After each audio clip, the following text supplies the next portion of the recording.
not theft. Yahya was a 40-year-old married man with a younger daughter suffering from a heart illness.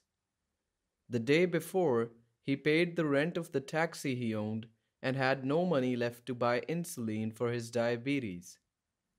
The next day, he took his taxi to the streets, praying to Allah to make enough money to help his daughter. He saw a young man with a broken car and offered him a ride.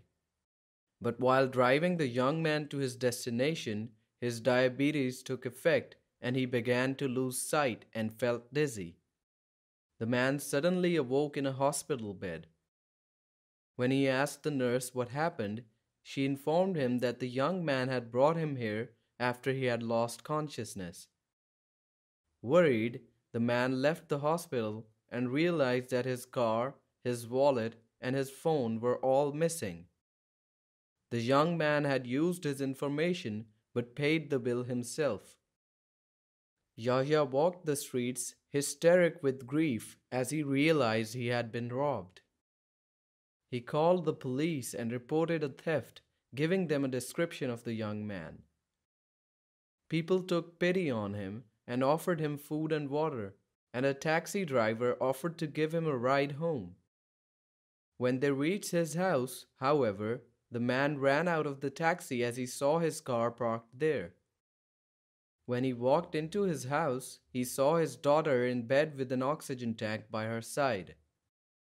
His wife told him that his daughter had fallen ill last night, but when she had tried to call him, a friend of his answered his phone.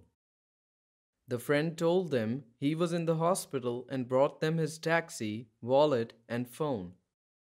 When the young man had seen his daughter, he left them a large amount of money to afford her surgery before leaving. Yahya felt embarrassed as he realized his mistake. Allah had sent him that pious young man, but he had falsely accused him of theft.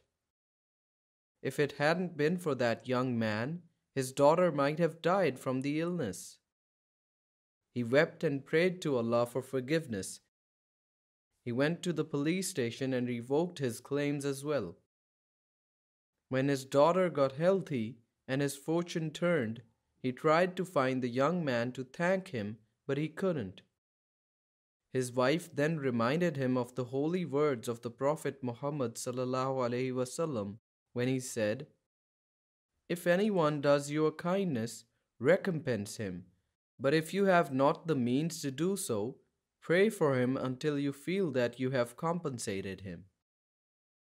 قل اللهم مالك الملك تؤتي الملك من تشاء وتنزع الملك ممن تشاء وتعز من تشاء وتذل من تشاء بيدك الخير إنك على كل شيء قدير تولج الليل في النهار وتولج النهار في الليل وتخرج الحي من الميت وتخرج الميت من الحي وترزق من تشاء بغير حساب